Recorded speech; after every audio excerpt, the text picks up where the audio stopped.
So everyone, my dear champion, सभी का बहुत बहुत स्वागत है।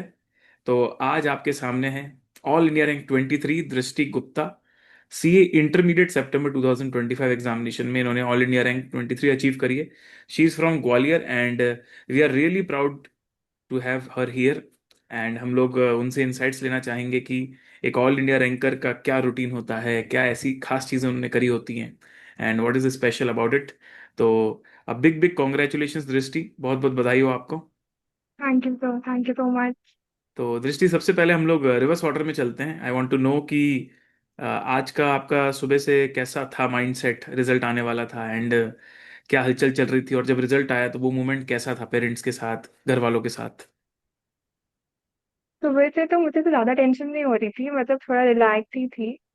और तो कभी कभी एकदम से ऐसे पैनिक हो जाती थी, बट ठीक था। उसके बाद रिजल्ट आया, रिजल्ट देखा तो मतलब रैंक एक्सपेक्टेड थी मेरे को, बट आई नॉट श्योर कि पक्का है कि नहीं, बिकॉज पहले तो था कि पास होता है वही बहुत है। हम्म। फिर उसके बाद रैंक देखा, मेरिट लिस्ट चेक करी तो रैंक थी। एंड फिर सब लोग खुश थे, मतलब हाँ, पापा भी सब लोग खुश थे। सब घर पे थे जब आपने रिजल्ट देखा था? नहीं, मम्मी एक्चुअली स्कूल गई थी, पढ़ाती है, एंड पापा घर पे थे और सब लोग घर पे थे। तो पापा के चेहरे की खुशी देख के कैसा लगा आपको? बहुत ज्यादा, actually I started crying and पापा मेरे को देख के रोने लगे थे। तो ऐसे। ये ये मोमेंट बहुत कम क्रिएट हो पाता है, लाइक जब आप सीए बनोगे तब वापस ये मोमेंट क्रिएट होगा। एंड मैं, मतलब मुझे अब सीए बने अराउंड 8 इयर्स हो गए, बट मुझे आज तक याद नहीं है कि वो उस समय जो जो खुशी का एक बोलते हैं ना पीक लेवल होता है, जो पेरेंट्स की आंखों में रहता है, वो उसी समय देखने को मिलता है जब हम इतने कुछ बड़े मुकाम को हासिल करते हैं। तो बहुत अच्छी बात है, रियली प्राउड ऑफ यू। अब हम लोग रिवर्स ऑर्डर में आते हैं। लाइक जब आपने पेपर दिया होगा कॉस्टिंग का, तो सबसे बड़ा चैलेंज जो बच्चों को होता है 1.5 डेज को, 1.5 डेज में नहीं, चलो, जो वो 3 घंटे होते हैं, उस 3 घंटे में टाइम मैनेजमेंट और क्या अप्रोच थी आपकी, क्या किसी क्वेश्चन में आप अटक गए थे, या how was your overall paper of costing? Costing का पेपर, पहले तो पढ़ा, पेपर तो इजी लगा था ओवरऑल, तो मैंने सोचा कि शुरू जो सबसे इजी लग रहा है वो क्वेश्चन से शुरू करते हैं। तो बस ऐसे ही करा था कि पहले 3 क्वेश्चन करती थी, उसके बाद एमसीक्यूज, देन फिर 2 क्वेश्चन बचे हुए हैं। और अगर कुछ रह जाता तो एक बार चेक कर लेती थी, बस ऐसे 3 घंटे ऐसे होता था मुझे। तो ऑन टाइम आपका पूरा कंप्लीट हो गया था, मतलब जो जो आपको बनता था? हाँ, कॉस्टिंग का तो हाँ। अच्छा, और आपने एमसीक्यू पहले किया था, केस सिनेरियो बाद में करते थे? बीच में करती थी 3 क्वेश्चन करने के बाद, मतलब मेरा होता था कि 1 घंटे में 3 क्वेश्चन करूंगी, अगर मोस्टली 3 क्वेश्चन हो नहीं पाते थे, 2.5 होता था, तो मैं वहां छोड़ के पहले एमसीक्यू करती थी 1 घंटे बाद। जिससे कि एमसीक्यू में मार्क्स कवर हो जाता है ना, और कॉन्फिडेंस भी आ जाता है कि हाँ पास तो हो ही जाएंगे आउट। तो उसके बाद फिर बचे हुए क्वेश्चन करती। सही है। एमसीक्यू टारगेट करती थी कि आधे घंटे में होता है। ओके, सही है। ये मुझे एक नई स्ट्रेटजी पता चली, ये भी मैं बच्चों को बता सकता हूँ। इससे आपको एक थोड़ा माइंड को भी चेंज मिल जाता है ना, लिखते लिखते लिखते लिखते पूरा लगे हुए एमसीक्यू में आ गए, और एक सिक्योरिटी भी मिल जाती है कि बाद के अगर एमसीक्यू रह गए तो फिर ज्यादा नंबर छूट सकता है। अमेजिंग। लास्ट 1.5 डेज में आपने किस तरीके से रिवाइज किया था? क्योंकि सबसे बड़ा चैलेंज कॉस्टिंग में ये होता है कि इतने सारे क्वेश्चंस है, कॉन्सेप्ट तो रिवाइज कर लेंगे बुक से रीड करके या नोटबुक से रीड करके, पर इतने सारे क्वेश्चंस में से कौन कौन से क्वेश्चन करें, कितना करें, वो कैसे डिसाइड किया था आपने? मैंने एक्चुअली जब रिविजन किया था तभी एबीसी कैटेगरी करके, एबीसी कैटेगरी में डिवाइड कर लिए थे क्वेश्चन सारे। तो मैं सारे ए कैटेगरी पहले करती थी एक चैप्टर में। फिर मुझे ऐसे मैंने सोचा है कि 1 घंटा देना है इस चैप्टर को, अगर ए कैटेगरी वाले आधे घंटे या 45 मिनट्स में हो गए, तो बीसी वाले एक बार देख लेती थी, जो बीसी कैटेगरी में थे। आपने टाइम अलॉट किया, टाइम अलॉट करते हुए कैटेगरी ए जो आपने मार्क किए थे उनको आपने अच्छे से कर लिया, और उसके बाद बचे हुए टाइम में बी और सी को फटाफट कर लिया, जिससे यस। टाइम भी मैनेज हो गया और जो इंपॉर्टेंट है उस पर प्रॉपर टाइम दे दिया गया। बहुत अमेजिंग, ग्रेट। और सबसे अच्छी बात मुझे क्या लगी कि आपने बोला कि आपने मार्क किया था ABC. That's what I told to student कि जब आप अपना फर्स्ट और सेकंड रिवीजन कर रहे हो, इनफैक्ट फर्स्ट रिवीजन में हम ये इतनी अंडरस्टैंडिंग हमारी हो जाती है कि we can filter out the question कि कौन से क्वेश्चन हमको करने हैं लास्ट में। तो आपने उसी समय किया था ये मार्किंग? मार्किंग जब रिविजन करती थी ना, तो मैंने 3 से 4 रिविजन कर रहे थे, तो तभी मार्क करती जाती थी कि करते कौन जाते सा। थे आप? हाँ, जो नहीं मोस्ट, बन रहा है वही है। हाँ, बेसिकली रिवीजन करते समय जिसमें आपको थोड़ा सा टाइम ज्यादा लग रहा है या चैलेंजिंग लग रहा है, उसको आपने कैटेगरी ए में मार्क कर दिया था।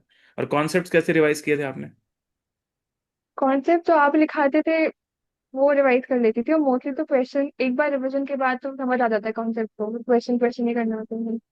ओके, और फॉर्मूलाज एंड ऑल अलग से पढ़ा था क्या आपने? नहीं, मैंने ही पहले रिवीजन में फॉर्मूला शीट बना ली थी अपनी, कुछ कुछ चैप्टर्स की जो टिपिकल लग रहे थे तो वो पढ़ने की। फिर एग्जाम के पहले एक दिन या उसी दिन सुबह आपने वो शीट देख ली होगी अपनी? हाँ, एग्जाम वाले दिन तो आपकी देखती। अच्छा, नहीं, बड़ा आप आत्मनिर्भर हो, आपने अपने लिस्ट ऑफ क्वेश्चंस खुद बना रहे हो, आप फॉर्मूला शीट खुद बना रहे हो। बहुत अच्छी बात है, and that's a difference between the normal student and all India rank student, कि आप खुद से जब अपने प्लानिंग करते हो ना, तो उसका ओनरशिप भी आपका होता है, इसलिए उसका पूरा रिजल्ट भी आपका होता है। तो दैट्स ग्रेट, इसका पूरा क्रेडिट आपको जाता है। आपकी जो प्लानिंग और आपकी जो स्ट्रेटजी है, इसी का ये रिजल्ट है। अब मैं जानना चाहता हूँ कि कॉस्टिंग अपने आप में नया सब्जेक्ट है, पहली बार आपने पढ़ा होगा, तो कुछ कुछ चीज़ें अजीब भी लग रही होंगी स्टार्टिंग में। ओवरऑल वो जर्नी आपकी क्लासेस फेज वाली कैसी थी, और हमारी क्लास का ओवरऑल एक्सपीरियंस आपको कैसा लगा? लेकिन फिर कॉस्टिंग समझ ही नहीं रहा था मेरे को लगा कि मेरा हमेशा से मैथ्स बहुत अच्छा रहा है, एंड कॉस्टिंग के मैं समझती थी मैथ्स से तो मैं मैनेज कर लूंगी इजीली। अच्छा। बट जैसे मैं आपने एक क्वेश्चन कराया, दूसरा मैं खुद से ट्राई करती थी करने का, हम्म। बट जो आपको सॉल्यूशन होता था उसमें हमेशा फॉर्मेट चेंज हो रहा है, तो मेरा हम्म। आंसर नहीं आ रहा, तो काफी डिफिकल्ट लग रहा था मेरे को कि ये कैसे होगा। बट फिर कुछ टाइम बाद समझ आ गया था कि अगर एक बार आपसे आपके जैसे आप करा रहे हो वो कर लेती हूँ, उसको खुद से रिवाइज करूंगी तो बन जाएगा। तो फिर ऐसे ही करा, तो रिवाइज करा तो बनने लगे थे फिर बहुत अच्छा क्वेश्चन। पॉइंट आपने बोला, कॉस्टिंग एक डायनेमिक सब्जेक्ट है। आपने अकाउंट्स पढ़ा होगा, मैथ्स पढ़ा होगा, उसमें क्या होता है, एक बेसिक वैरायटी करी, उसी की रिपीटेशन करते जा रहे हैं अपन लोग क्वेश्चंस में, फिर एक नई वैरायटी आई तो उसके। कॉस्टिंग में हर क्वेश्चन अपने आप में अलग हो जाता है, और आई थिंक पैटर्न रिपीट नहीं होता, तो हर क्वेश्चन का फॉर्मेट भी बदल जाता है। तो स्टार्टिंग में चैलेंजिंग लगता है, लेकिन आई थिंक मल्टीपल चैप्टर जब हम करते हैं तो सब्जेक्ट पे अंडरस्टैंडिंग बनने लगती है, फिर फॉर्मेट वॉर्मेट सेकेंडरी हो जाता है। तो ये मैं बच्चों को बोलता हूँ कि ये पेशेंस रखो, आपने पेशेंस रखा तो इवेंचुअली आप समझ गए कि हाँ, ये सब्जेक्ट अब उतना भी टफ नहीं है। तो लाइक पेपर देने से पहले आपका क्या माइंडसेट था, कि कॉस्टिंग आप टफ मानते थे, आपको लगता था कि स्कोरिंग है बन जाएगा? स्कोरिंग ही था, बस मतलब एक दो रिवीजन के बाद तो इजी लगने लगा था, कॉस्टिंग बहुत ज्यादा मतलब बन अच्छा, जाता था। तो जैसे हम लोग क्लास में कंपेंडियम बुक पूरी करते हैं जिसमें कॉन्सेप्ट्स और मॉड्यूल के सारे क्वेश्चंस ऑलमोस्ट हो जाते हैं, इसके अलावा पीवाई क्यू आरटीपीज वो आपने कैसे किया था, हमारे क्लास के सेशन से किया था या खुद से किया था? नहीं, जो आपने जो पीडीएफ बनाए थे ना, वो सारे करती थी। वो भी वाई क्यू आर टी भी सारे उसमें थे, और जो नहीं होते थे वो खुद से कर लेती थी। तो पीवाई क्यू आरटीपी की जी मैंने एनालिटिकल शीट्स दी थी, क्या आपने उसका यूज किया था क्या? हाँ हाँ, वही जो आपने क्लास में कराए थे वही। उसके बाद में ऐसे पहले रिवीजन में करने के बाद उसको जो मुझसे क्वेश्चन नहीं बन रहे हैं वो अलग से सेव कर देती थी, फिर वो करती थी दूसरे रिवीजन में। अच्छा, फिर बेसिकली आप छोट चीज को सॉर्ट आउट करते जाते थे कि कितना कंडेंस्ड हम लोग करते, ताकि कम से कम चीजें बचे लास्ट में पढ़ने के लिए। ग्रेट। तो बहुत अच्छा लगा यार। ओवरऑल मैं जानना चाहूंगा कि आप लाइक, एक सबसे बड़ा सवाल जो स्टूडेंट्स को बड़ा मजा आता है सुनने में इसका आंसर, कितने घंटे आप पढ़ते थे सी इंटरमीडिएट की प्रिपरेशन में? इतने घंटे? इनिशियली क्लासेस के टाइम पे मैं रिकॉर्ड नहीं करती थी, बट उसके बाद रिवीजन में, पहले रिवीजन में आई यूज्ड टू 8 से 9 घंटे। फिर जैसे जब 2 महीने बचे थे तो मैंने शिफ्ट कर लिया था, ऐसे 10 पे आ गई थी। फिर जब लास्ट का 1 महीना था तो 12 घंटे रोज टच करती थी मतलब। 8, 10 एंड 12, और वो भी आप ग्रेजुअली इंक्रीज कर रहे थे, और ये आप इफेक्टिव आवर्स बोल रहे हो, राइट?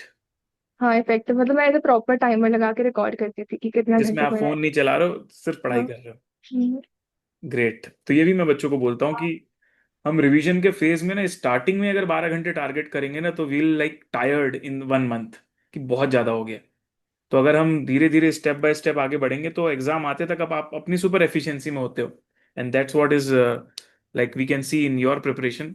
बहुत अच्छा लगा। अब यार मैं कोई सवाल ना पूछते हुए तुमसे जानना चाहूंगा ओवरऑल जनरल बातें उन बच्चों के लिए जो अभी अभी इंटरमीडिएट में आने वाले हैं, आज फाउंडेशन का भी रिजल्ट आया है।